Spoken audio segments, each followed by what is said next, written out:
Market లో invest చేసి మీ డబ్బులు డబుల్ చేసుకోవాలనుకుంటున్నారా? సుందరరామిరెడ్డి గారి సెమినార్ కి అటెండ్ అవ్వండి. నమస్తే మధు. నమస్తే అండి. సో మధు, పెళ్లి అంటేనే అందరూ భయపడుతున్నారు. నీ దగ్గరకు వచ్చే పేషెంట్సే మేడం వద్దు, నువ్వు సలహా ఇచ్చినా కూడా ఆ సలహాను తీసుకోనికి ఎవరు రెడీగా లేరు. నిజంగా ఒకప్పుడు పెళ్లి అంటే విడాకులు అయ్యేది తక్కువ, ఆ టైం కూడా విడాకులు తీసుకోవాలి అనుకునే టైం ఎక్కువ. అంటే ఈ ఏజ్ లో అని, అంటే పెళ్లి అయిన తర్వాత కొన్ని ఏళ్ళకి విడాకులు తీసుకునే వాళ్ళు. ఇప్పుడు సంవత్సరం పోయింది, 6 నెలలు అయిపోయింది, గంట పోయింది, పెళ్లి మండపంలోనే 10 నిమిషాల్లో మొన్న ఒక పెళ్లిలో విడాకులు. ఫస్ట్ థింగ్, అసలు విడాకులు ఇస్తారా? పెళ్ళైన 10 నిమిషాలకే విడాకులు అంటారు. అదే నాకు డౌట్ గా ఉందండి. జడ్జి అప్పుడే ఇచ్చేసారని చెప్పి పేపర్ కూడా పెట్టారు సోషల్ మీడియాలో. సోషల్ మీడియాలో ప్రతిదాన్ని హైప్ చేయడం అన్నది బాగా అలవాటు అయిపోయింది. కాబట్టి ఏది నిజం ఏది అబద్ధం అని మాత్రం మనం తీసుకోలేం. దీనివల్ల ఏమవుతుందంటే మిగిలిన జనాలు ఇన్ఫ్లుయెన్స్ అవుతున్నారు.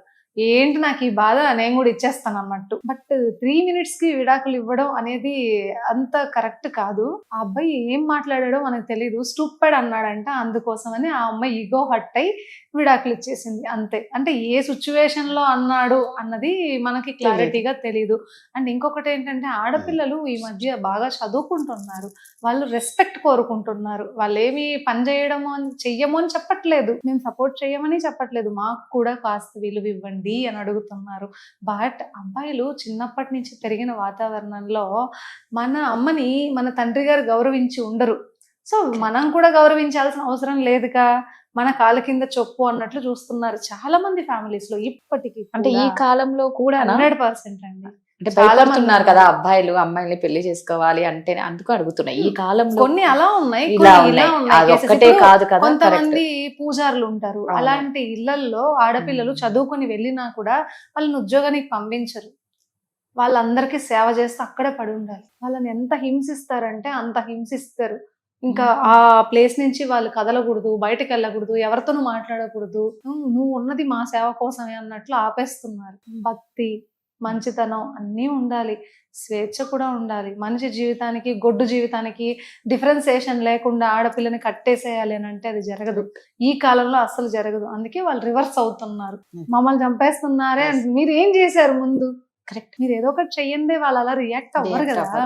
ఫస్ట్ మనం ఏం చేసాము అన్నది కూడా సెల్ఫ్ అనాలిసిస్ ఉండాలి. ఈ మధ్య కాలంలో మనకి ఇంతకు ముందు ఒకటి కమల్ని ముఖర్జీ గారి మూవీ కూడా వచ్చింది. పెళ్లిలోనే మా అమ్మ పట్టు చీర కట్టుకొని అన్నారని ఆవిడ ఆనంద్ వద్దని చెప్పి పెళ్లి వెనక్కి తీసేసుకున్నారు. అవన్నీ ఎమోషన్స్. ఆ అమ్మాయి తప్పని మనం అనలేము. ఆ అమ్మాయిని రెస్పెక్ట్ చేయకుండా నా మాట నెగ్గాలి అనడం కరెక్ట్ కాదు. తన మదర్ ఎమోషన్ అది. మదర్ లేరు, సో ఆ శారీ నేను కట్టుకోవాలనుకుంటున్నాను అంతే. దానికి రెస్పెక్ట్ ఇచ్చి మీరు చేసుంటే లైఫ్ అంతా అమ్మాయి మీ మాట వినుంటదా కాదా? రైట్. తన తల్లిని గౌరవించారు అన్న మంచి ఒపీనియన్ మీ మీద కలిగి ఉంటది. మిమ్మల్ని ఇంకా ప్రేమగా చూసుకుని ఉంటది ఆ అమ్మాయి. ఎందుకంటే తనకు ఆల్రెడీ మదర్ లేరు కాబట్టి అతను బాగా చూసుకో ఉంటది ఆ మూవీలో. బట్ తను రివర్స్ ప్లే చేశారు కాబట్టి చేసుకోకుండా వదిలేసింది. ఎక్కడ ఏం మిస్టేక్ తనది? సెల్ఫ్ రెస్పెక్ట్ కోసమే కదా వద్దనుకున్నారు. సేమ్ చాలా సార్లు పెళ్లిళ్ళల్లో ఇవన్నీ జరుగుతున్నాయి. మన ముందే మన తల్లిదండ్రుల్ని, మన అక్క చెల్లెల్ని గౌరవించినప్పుడు ఏ అమ్మాయి ముందుకు తలొంచి తాళి కట్టించుకోదు.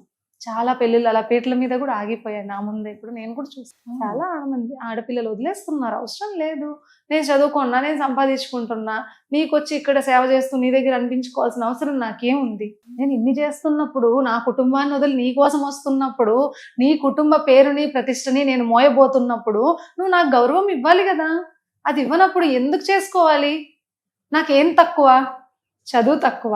అందం తక్కువ? ఏం తక్కువ? అవును, ఆడపిల్లలు అందంగానే ఉంటారు, చదువుకుంటున్నారు, ఈ కాలంలో బాగా టాలెంటెడ్ గా ఉన్నారు. నిజానికి మీరు చూడండి, మగవాళ్ళు ఉద్యోగం మాత్రమే చేయగలరు, ఆడపిల్లలు ఇంట్లో పనులు చేస్తారు, ఉద్యోగం చేస్తారు, ఇంకా వీలైతే పార్ట్ టైం జాబులు చేస్తారు, పిల్లల్ని చూసుకుంటారు. చేసే మల్టిపుల్ వర్క్స్ ఎవరు చేయలేరు. మరెందుకు?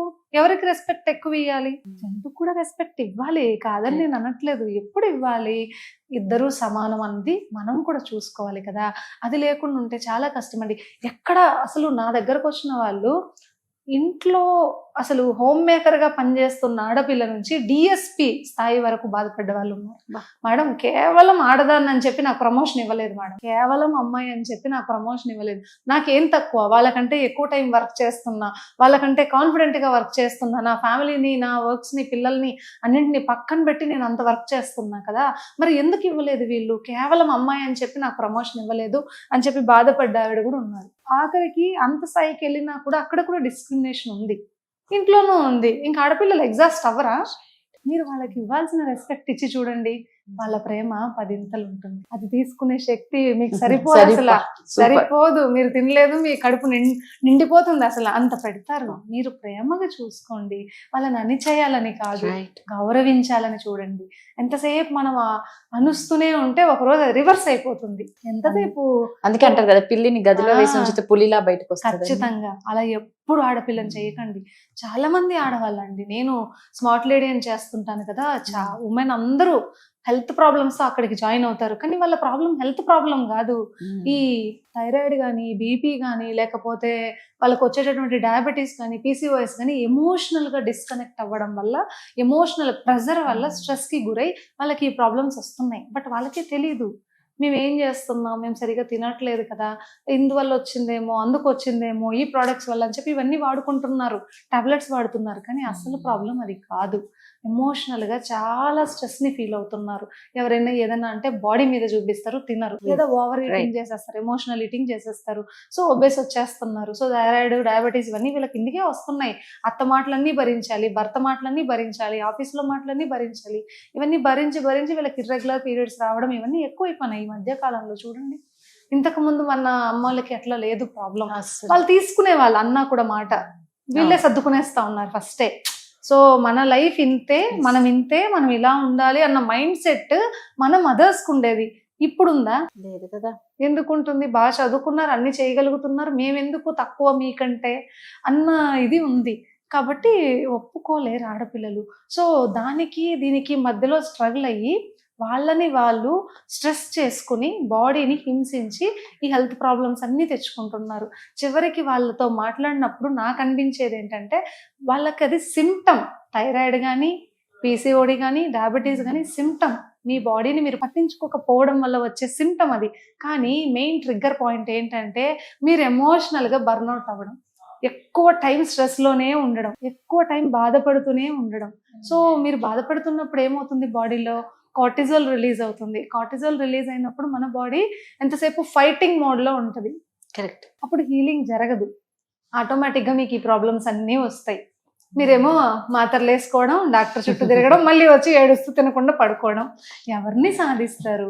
మొన్న ఒక అమ్మాయి వచ్చింది, 5 days అవుతోంది, ఆ అమ్మాయి తినలేదు. ఆ అబ్బాయి వస్తాడు, సెలైన్ పెట్టండి, సెలైన్ మమ్మల్ని అడుక్కుంటాడు, మీరు రండి ఇంటికి పెట్టండి అని. ఇంటికి వెళ్ళి వీళ్ళు అడిగినా కూడా అమ్మాయి పెట్టుకోవట్లేదంట. మేడం ఇదేంటి, అతనే వస్తాడు, నన్ను రమ్మంటాడు, ఆడికి నేను అడుక్కోవాల్సి వస్తుంది, ఆమె పెట్టుకోవట్లేదు. ఏంటమ్మా నీ ప్రాబ్లం అని పిలిచి అడిగితే, ఆ అమ్మాయి పీజీ చదువుకుంది, ఈ అబ్బాయి సెక్యూరిటీ గార్డ్, రోజు తాగుతున్నాడు, అంతే ప్రాబ్లం. నువ్వు హ్యాపీగా ఒక జాబ్కి వెళ్ళొచ్చుగా ప్రశాంతంగా, ఈడు కూర్చొని నువ్వు 5 రోజులు ఏడ్చినా, 10 రోజులు ఏడ్చినా, సంవత్సరం ఏడ్చినా అతనైతే మారడు. ఎందుకంటే అడిక్షన్, తాగడం అనేది ఒక అడిక్షన్. దాన్ని మనం స్లోగా అవర్షన్ థెరపీస్ ఇట్లాంటివి ఇచ్చి తగ్గించాలి తప్ప, మీరు కొట్టుకున్నా మీరు చచ్చిపోయినా వాళ్ళు మారరు. కరెక్ట్. సీరియల్ చూడడం మీరు ఆపేస్తారా? టీ తాగడం ఆపేస్తారా? ఇది కూడా అంతే. ఇది కూడా అలాంటి అడిక్షన్ అంత మాత్రాన వాళ్ళు మిమ్మల్ని ప్రేమించినట్లు కాదు. అదొక్కటి గుర్తుపెట్టుకోవాలి. చాలా మంది అమ్మాయిలు డిప్రెషన్ లో ఉన్నారు, అతను మమ్మల్ని బాగా చూసుకుంటాడు కానీ తాగుడు మానట్లేదు అని చెప్పి గొడవపడి వీళ్ళు ఏడుస్తూనే ఉంటారు నైట్ అంతా నిద్రపోకుండా. 5 days ఆ అమ్మాయి తినలేదు, అసలు అలానే ఉంది. ఎవరిని బెదిరించడానికి? కరెక్ట్. వాళ్ళు మారరు. మీరు చదువుకున్నారుగా, మీరే తెలివిగా మార్చుకోవాలి, కొంచెం తగ్గించాలి. తాగడానికి వెళ్తున్నప్పుడు మనం బయట వెళ్దాం రా అని చెప్పి వాళ్ళని డైవర్ట్ చేయాలి. వాళ్ళు కావాలని చేయట్లే, వాళ్ళ మైండ్ వాళ్ళని లాగుతోంది. ఆ డోపమైన్ హిట్ అన్నది, బయట వెళ్దాం, సినిమాకి వెళ్దాం, అట్లా తిరుగుదాం అని చెప్పి మీరు తీసుకెళ్ళి డైవర్ట్ చేయాలి. వాళ్ళు తాగే టైం ఏది మీకు తెలుస్తుందిగా, ఆ టైంకి మీరు బయట ఉండేటట్టు, మీ పక్కన ఉండేటట్టు మీరు ప్లాన్గా చేసుకోకుండా కూర్చొని ఏడ్చి గొడవపడి, చిన్న పిల్లలండి ఇంత వాళ్ళు అడుక్కుంటున్నారు, తినమ్మా. ఆ పిల్లలు ఏం నేర్చుకోవాలి మిమ్మల్ని ఇద్దరిని చూసి? అది కరెక్ట్ కాదండి. ఎప్పుడు ఒక మనిషి తప్పు చేశారని మనం మాట్లాడుతున్నాం, ఎందువల్ల వాళ్ళు ఆ తప్పు చేస్తున్నారు అనేది కూడా ఆలోచించాలి. మందు తాగే వాళ్ళు మాత్రం మీరు కొట్లాడితే వాళ్ళు మారరు. అదొక అడిక్షన్. కాబట్టి ఓపిక్గా మార్చుకోవాలి. క్లినికల్ థెరపీస్తో మార్చుకోవాలి. అవర్షన్ లాంటి థెరపీస్ ఉంటాయి. చాలా వరకు అవి హెల్ప్ అవుతాయి. సింగిల్ డేలో మారలేరు వాళ్ళు. చాలా సంవత్సరాలుగా అడిక్ట్ అయిపోయి ఉంటారు. ఆ టైంకి తాకపోతే వాళ్ళకి షివరింగ్ వచ్చేస్తుంది. దేనైనా కొట్టేస్తారు, ఎవరినైనా కొట్టేస్తారు, వాళ్ళు ఇష్టం వచ్చినట్టు చేసేసేయడము అట్లా. అంతెందుకు, ఒక అతను మొన్న అతనికి కాళ్ళు చేతులు లేవు, పని చేయట్లేదు, మందుకు డబ్బులు ఇవ్వలేదని వాళ్ళ అమ్మని నాన్నని కొడుతున్నాడు. వాళ్ళకి 65 years ముసలి వాళ్ళు. వాళ్ళ భార్య వదిలేసి వెళ్ళిపోయింది తనతో వేగలేక. బియ్యం అమ్మేస్తున్నాడు, ఇంట్లో సరుకులు అమ్మేస్తున్నాడు, పెద్ద పెద్ద బిందెలు ఉంటే అమ్మేస్తున్నాడు. ఆవిడేమో రోజు 100కి కాల్ చేసింది. పోలీసులు ఏమో నువ్వన్నా మాట్లాడు, మా వల్ల కావట్లేదు. మామూలు పర్సన్ అంటే ఎత్తుకుపోయి వాళ్ళైనా పోలీస్ స్టేషన్ లో పెడతారు. కాళ్ళు లేవు, చేతులు లేవు అని ఏమని మేము పోలీస్ స్టేషన్ తీసుకెళ్లేది, ఏమని కొట్టేది తిట్టేది, నువ్వన్నా మాట్లాడని వాళ్ళు చెప్తారు. అతను ఎంతసేపు నా వల్ల కావట్లేదు మేడం, కాకపోతే ఊగిపోతున్నాడు అసలు అతను. ఆ కంట్రోల్నెస్, కాళ్ళు చేతులు లేకపోయినా పాక్కుంటూ పోయినా తాగేయాలి అనుకుంటున్నాడంటే అదొక అడిక్షన్. కావాలని చేయట్లేదు వాళ్ళు. స్లోగా వాళ్ళని మనం మార్చుకోవాల్సిందే, అంతకు మించి ఏమి చెయ్యలేం. నిజంగా అంటే అందుకే భార్యాభర్తలు అంటేనే అర్థం చేసుకొని ఒకరికొకరు అర్థం చేసుకుంటే, ఎంత అర్థం చేసుకుంటే వాళ్ళ బంధం అంత స్ట్రాంగ్ గా ఉంటది. Thank you.